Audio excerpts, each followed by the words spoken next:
नमस्कार आजिरो एही विशेष आलोचना को स्वागत। आज आमे समस्ते आम जीवन में अनुभव करुथिबा दुईटी शब्द वृद्धि आउ विकास एहार मूल कथा भितर को जिबा।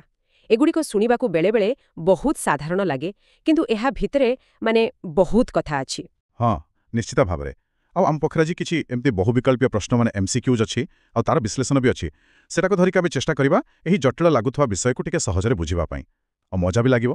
एटा खाली प्रश्न उत्तर नुहे बरं यही जो कॉन्सेप्ट गुड़ाक अच्छी ताकू टिके भल भाव अनुभव करवा। बढ़िया तेबे आमर लक्ष्य हैला एही प्रश्न गोटे परे गोटे नेबा और सेथिरे जहाँ मुख्य कथा अछि ताकू खोलिबा।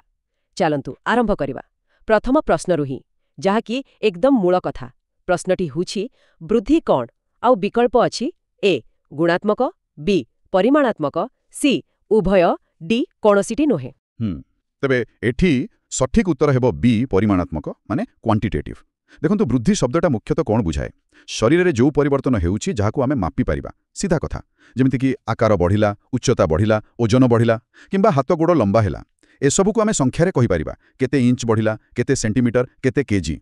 गोटे उदाहरण नेले जदि गोटे पिलार उच्चता 100 सेमी थिला वर्षक परे 110 सेमी हेला एटा हेउछि वृद्धि कारण एटा मापी हेउछि एक परिमाणात्मक परिवर्तन। हाँ एटा पूरा स्पष्ट जहाँ मापी हेब ताहा वृद्धि। आमे साधारणतः देखू पिलाटा केते लंबा हेलाणी केते ओजन बढ़िलाणी किंतु जो विकास शब्दटा अछि सेटा तो याठू आहुरी बेसी किछि परि लागुछि। आउ सेटा ही हमर द्वितीय प्रश्न विकास डेवलपमेंट कोन विकल्प सेई एका ए गुणात्मक बी परिमाणात्मक सी उभय डी कोनोसीटी नुहे। हाँ एठी कथाटा आहुरी इंटरेस्टिंग हो जाउछि। एहार ठीक उत्तर होउछि सी उभय माने विकास गोटे बहुत बड़ कॉन्सेप्ट। एटा खाली शरीर बढ़िबाकू जहाँ परिमाणात्मक वृद्धि बुझाइनी बरं जड़े व्यक्तिर काम करिवार दक्षता तार ज्ञान तार बुद्धि भावना नैतिकता समाज में मिसिबा कौशल एसबुरे जो परिवर्तन आसे सेटा गुणात्मक एसबू को भी निए। माने पिलाटा खाली लंबा हेउनी से चलिबा शिखुची कथा कहिबा शिखुची किसी प्रॉब्लम सॉल्व करबा शिखुची निजर राग बा खुशी कंट्रोल करबा शिखुची एसबू विकास भितर आसीबो। तेणु विकास रे परिमाणात्मक वृद्धि भी अछि आउ गुणात्मक परिवर्तन भी अछि एकदम सामग्रिक परिवर्तन।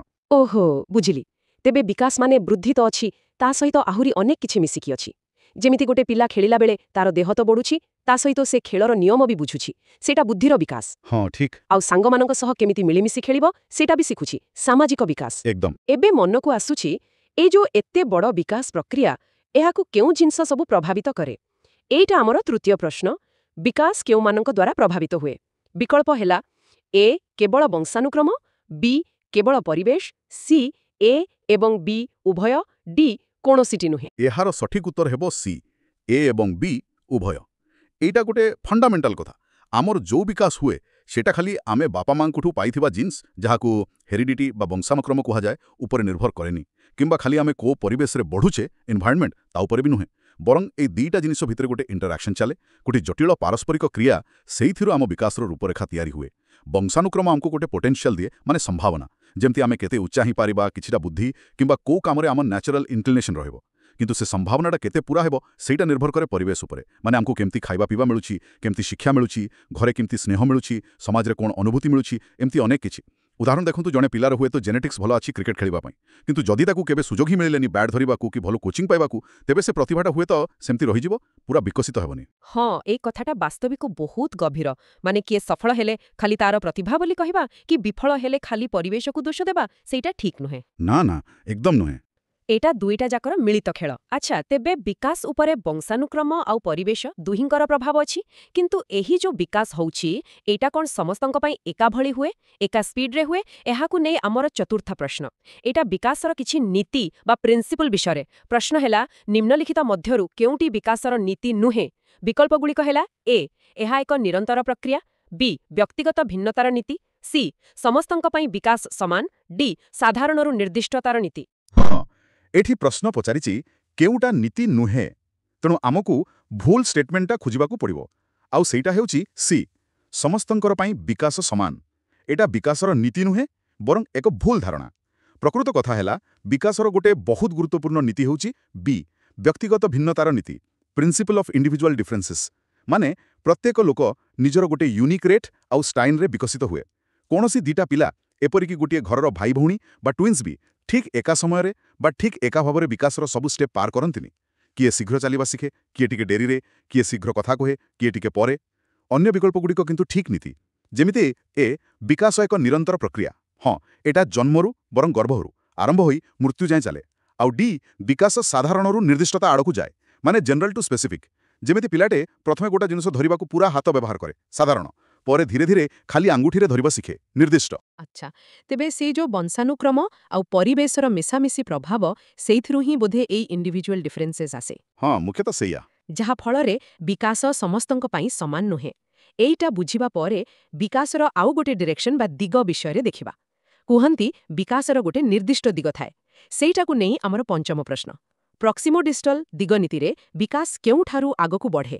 ବିକଳ୍ପ ଏ ମୁଣ୍ଡରୁ ପାଦ, ବି କେନ୍ଦ୍ରରୁ ପାର୍ଶ୍ୱ, ସି ଉଭୟ, ଡି କୌଣସିଟି ନୁହେଁ। ଏହାର ଠିକ୍ ଉତ୍ତର ହେବ ବି କେନ୍ଦ୍ରରୁ ପାର୍ଶ୍ୱ, ମାନେ ସେଣ୍ଟର ଟୁ ପେରିଫେରି।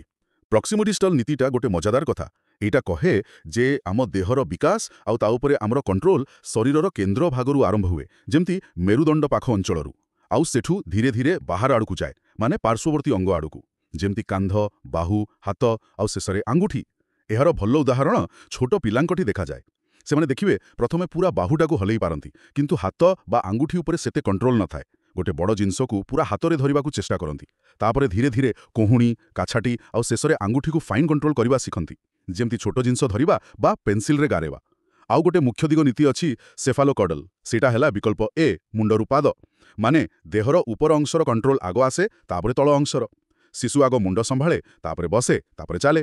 କିନ୍ତୁ ଏ ପ୍ରଶ୍ନଟା ଖାସ୍ କରି ପ୍ରକ୍ସିମୋଡିଷ୍ଟଲ ପାଇଁ ଥିଲା। ଓହୋ, ସେଥିପାଇଁ ପିଲା ଆଗ ପୁରା ହାତରେ ଜିନିଷ ଧରେ, ଆଙ୍ଗୁଠିରେ ଧରିପାରେନି।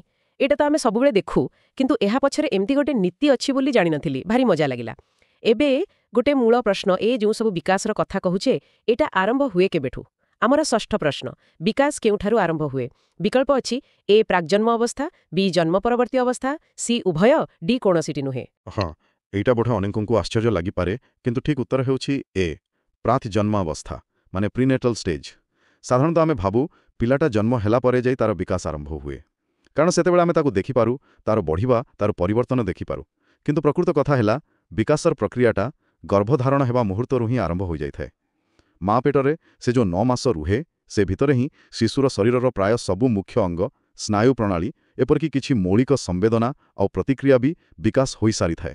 ଜନ୍ମ ପରେ, ମାନେ ପୋଷ୍ଟନେଟାଲ ଷ୍ଟେଜ୍ରେ, ଏହି ପ୍ରୋସେସଟା ଆହୁରି ଜୋରରେ ଆଗକୁ ବଢ଼େ, ଆମକୁ ବେଶୀ ଦେଖାଯାଏ, କିନ୍ତୁ ମୂଳଦୁଆଟା ମା ପେଟରେ ହିଁ ପଡ଼ିସାରିଥାଏ। ବାସ୍ତବିକ ଆଶ୍ଚର୍ଯ୍ୟ କଥା। ମୁଁ ବି ଭାବୁଥିଲି ଜନ୍ମ ପରେ ସବୁ ଆରମ୍ଭ।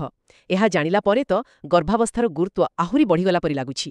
ଏବେ ଆସନ୍ତୁ ଗୋଟେ ନିର୍ଦ୍ଦିଷ୍ଟ ପ୍ରକାରର ବିକାଶ ଦେଖିବା, ଭାଷା ବିକାଶ, ଲାଙ୍ଗୁଏଜ୍ ଡେଭଲପମେଣ୍ଟ। ଆମର ସପ୍ତମ ପ୍ରଶ୍ନ, ଭାଷା ବିକାଶ ସମ୍ବନ୍ଧିତ ସମ୍ବେଦନଶୀଳ ସମୟ, ସେନ୍ସିଟିଭ୍ ପିରିୟଡ଼ କେଉଁଟି? ବିକଳ୍ପ ଏ ପ୍ରାକ୍ ଜନ୍ମ ସମୟ, ବି ମଧ୍ୟ ବାଲ୍ୟାବସ୍ଥା ସମୟ, ସି ବୟସ୍କତା, ଡି ପ୍ରାରମ୍ଭିକ ବାଲ୍ୟାବସ୍ଥା ସମୟ। ଏହାର ସଠିକ୍ ଉତ୍ତର ହେବ ଡି ପ୍ରାରମ୍ଭିକ ବାଲ୍ୟାବସ୍ଥା ସମୟ, ଅର୍ଲି ଚାଇଲ୍ଡହୁଡ୍ ପିରିୟଡ଼। ଏ ଯେଉଁ ସମ୍ବେଦନଶୀଳ ସମୟ ବା କ୍ରିଟିକାଲ ପିରିୟଡ଼ କଥା ଅଛି, ଏଟା ବହୁତ ଇମ୍ପୋର୍ଟାଣ୍ଟ। ଏହାର ମାନେ ହେଲା ଆମ ଜୀବନରେ କିଛି ଏମିତି ନିର୍ଦ୍ଦିଷ୍ଟ ଟାଇମ୍ ୱିଣ୍ଡୋ ଥାଏ, ଯେତେବେଳେ ଆମ ମସ୍ତିଷ୍କ କୌଣସି ଗୋଟେ ନିର୍ଦ୍ଦିଷ୍ଟ ସ୍କିଲ୍ ବା ଜ୍ଞାନ ଶିଖିବା ପାଇଁ ସବୁଠୁ ବେଶୀ ରେଡି ଥାଏ, ସବୁଠୁ ବେଶୀ ରିସେପ୍ଟିଭ୍ ଥାଏ।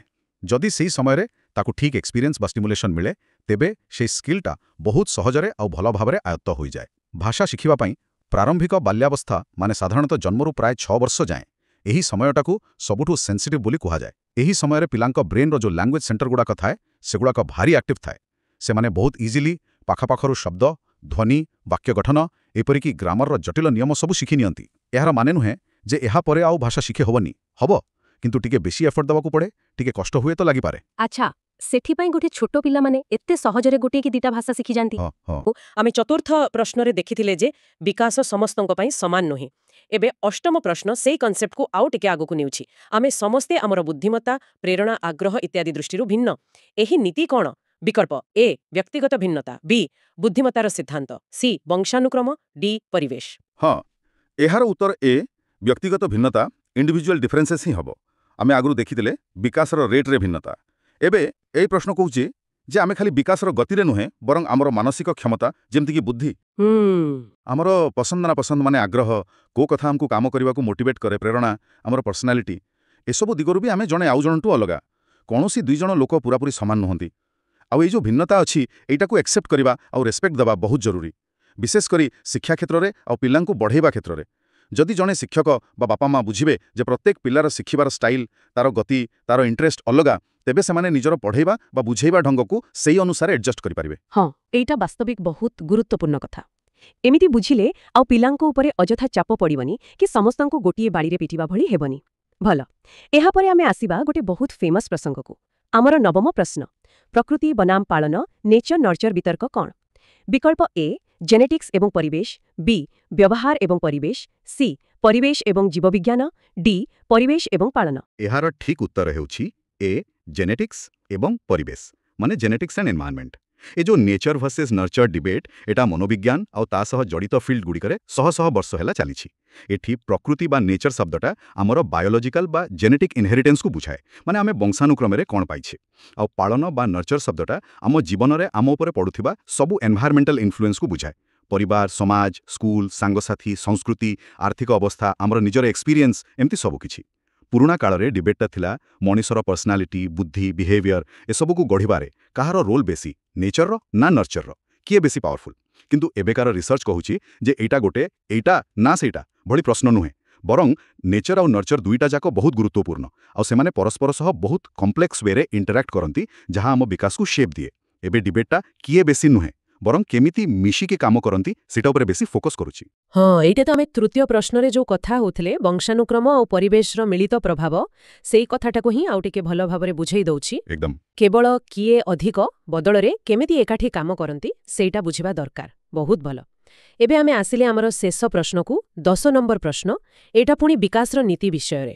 ପ୍ରଶ୍ନ ହେଲା, ନିମ୍ନଲିଖିତ ମଧ୍ୟରୁ କେଉଁଟି ବିକାଶର ନୀତି? ବିକଳ୍ପ ଏ ବିକାଶ ସର୍ବଦା ରୈଖିକ, ବି ଏହା ଏକ ଅନିରନ୍ତର ପ୍ରକ୍ରିୟା, ସି ବିକାଶର ସମସ୍ତ ପ୍ରକ୍ରିୟା ପରସ୍ପର ସହ ସଂଯୁକ୍ତ ନୁହେଁ, ଡି ଏହା ସମସ୍ତଙ୍କ ପାଇଁ ସମାନ ଗତିରେ ଆଗକୁ ବଢ଼େ ନାହିଁ। ହଁ, ଏଥର ଆମକୁ ଠିକ୍ ନୀତିଟା ବାଛିବାକୁ ହେବ, ଆଉ ସଠିକ୍ ଉତ୍ତର ହେଉଛି ଡି। ଏହା ସମସ୍ତଙ୍କ ପାଇଁ ସମାନ ଗତିରେ ଆଗକୁ ବଢ଼େ ନାହିଁ। ଏଟା ପୁଣି ସେ ବ୍ୟକ୍ତିଗତ ଭିନ୍ନତାର ନୀତିକୁ ହିଁ କହୁଛି, ଯାହା ଆମେ ଆଗର ପ୍ରଶ୍ନ 4 ଆଉ 8ରେ ଦେଖିଛେ। କିନ୍ତୁ ଏଠି ଆଉ ଗୋଟେ ପଏଣ୍ଟ ଯୋଡ଼ିବା କଥା, ଖାଲି ଅଲଗା ଅଲଗା ଲୋକଙ୍କ ପାଇଁ ରେଟ୍ ଅଲଗା ନୁହେଁ, ଜଣେ ଲୋକର ନିଜ ଜୀବନରେ ବି ବିକାଶର ରେଟ୍ ସବୁବେଳେ ଏକାଭଳି ନଥାଏ। କିଛି ସମୟରେ ଏହା ବହୁତ ଫାଷ୍ଟ ହୁଏ, ଯେମିତି ଶୈଶବରେ ବା କିଶୋରାବସ୍ଥାରେ କିଛି ଦିଗରେ, ପୁଣି କିଛି ସମୟରେ ଟିକେ ସ୍ଲୋ ହୋଇଯାଏ, ଯେମିତି ବୟସ୍କ ଅବସ୍ଥାରେ କିଛି ଦିଗରେ। ଏଇଟା ଗୋଟେ ସିଧା ଲାଇନରେ ଯାଏନି। ଆସନ୍ତୁ ଅନ୍ୟ ଅପସନ୍ ଗୁଡ଼ାକ କାହିଁକି ଭୁଲ ସେଇଟା ବି ଦେଖିବା। ଏ ବିକାଶ ସବୁବେଳେ ଲିନିୟର ବା ରୈଖିକ ନୁହେଁ, ଏହାକୁ ବରଂ ସ୍ପାଇରାଲ ବା ବର୍ତ୍ତୁଳାକାର କୁହାଯାଇପାରେ। ଆମେ କିଛି ଶିଖୁ, ତାକୁ ପ୍ରାକ୍ଟିସ୍ କରୁ, ପୁଣି ତା ଉପରେ ଆଉ କିଛି ନୂଆ ଗଢ଼ୁ, ବେଳେବେଳେ ଆଗକୁ ଯାଇ ପୁଣି ପଛକୁ ଫେରିବା ପରି ଲାଗିପାରେ। ମାନେ ସିଧା ନୁହେଁ। ହଁ, ବିକାଶ ଏକ ନିରନ୍ତର ବା କଣ୍ଟିନ୍ୟୁଅସ୍ ପ୍ରୋସେସ୍, ଲାଇଫ୍ ଲଙ୍ଗ ଚାଲେ। କିଛି ଥିଓରି ୟାକୁ ଅଲଗା ଅଲଗା ଷ୍ଟେଜ୍ରେ ଭାଗ କରନ୍ତି ସତ, କିନ୍ତୁ ମୂଳ ପ୍ରବାହଟା କଣ୍ଟିନ୍ୟୁଅସ୍, ତେଣୁ ଏହାକୁ ଡିସ୍କଣ୍ଟିନ୍ୟୁଅସ୍ ବା ଅନିରନ୍ତର କହିବ ସାଧାରଣତଃ ଠିକ୍ ନୁହେଁ। ଆଉ ସି ବିକାଶର ଯେଉଁ ବିଭିନ୍ନ ଡୋମେନ୍ ଅଛି, ଯେମିତି ଶାରୀରିକ, ମାନସିକ ବା କଗ୍ନିଟିଭ୍, ସାମାଜିକ ଆଉ ଭାବନାତ୍ମକ ଇମୋସନାଲ, ଏଗୁଡ଼ାକ ପରସ୍ପରଠୁ ଅଲଗା ନୁହନ୍ତି, ବରଂ ପୁରାପୁରି ଇଣ୍ଟରକନେକ୍ଟେଡ୍ ବା ଇଣ୍ଟର ରିଲେଟେଡ୍। ଗୋଟେ ଦିଗରେ କିଛି ହେଲେ ତାର ପ୍ରଭାବ ଅନ୍ୟ ଦିଗ ଉପରେ ପଡ଼େ। ଯେମିତି ଦେହ ଖରାପ ହେଲେ ମନ ବି ଖରାପ ଲାଗେ, କାମରେ ମନ ଲାଗେନି। ହଁ, ଏକଦମ ଠିକ୍। ବାଃ, ତେବେ ବିକାଶ କେବେ ବି ଗୋଟେ ସରଳ ସିଧା ରାସ୍ତା ନୁହେଁ। ଏଇଟା ଗୋଟେ ଜଟିଳ, ବହୁତ ଦିଗ ଥିବା ଆଉ ପରସ୍ପର ସହ ଯୋଡ଼ି ହୋଇଥିବା ଗୋଟେ ଯାତ୍ରା, ଯାହାର ଗତି ବି ସବୁବେଳେ ସମାନ ନଥାଏ। ଏହି 10ଟି ପ୍ରଶ୍ନ ଭିତରେ ଆମେ ବୃଦ୍ଧି ଆଉ ବିକାଶର କିଛି ବହୁତ ମୂଳ ନୀତି ଆଉ କନସେପ୍ଟକୁ ବେଶ ଭଲ ଭାବରେ ବୁଝିପାରିଲେ।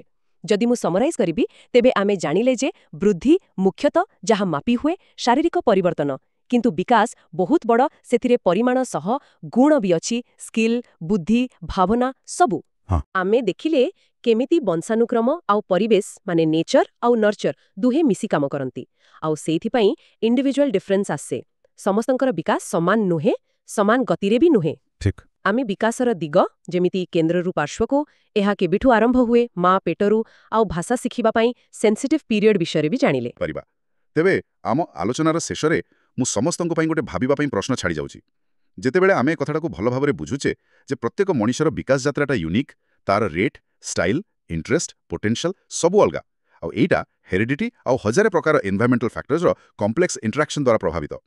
ତେବେ ଏହି ବୁଝାମଣା ଆମର ଅନ୍ୟମାନଙ୍କ ପ୍ରତି, ସେ ଛୋଟ ପିଲା ହୁଅନ୍ତୁ, କିଶୋର ହୁଅନ୍ତୁ ବା ବୟସ୍କ ହୁଅନ୍ତୁ, ଆମର ଯେଉଁ ଏକ୍ସପେକ୍ଟେସନ୍ ଥାଏ, ଆମେ ଯେଉଁ କମ୍ପେୟାର କରିଦେଉ, ଆଉ ସବୁଠୁ ବଡ଼ କଥା, ସେମାନଙ୍କ ସହିତ ଆମର ଯେଉଁ ବ୍ୟବହାର ବା ସମ୍ପର୍କ, ତାକୁ କେମିତି ପ୍ରଭାବିତ କରିବା କଥା, ଏହା ଉପରେ ଟିକେ ଭାବିବା ପାଇଁ ପ୍ରଶ୍ନ ରହିଲା।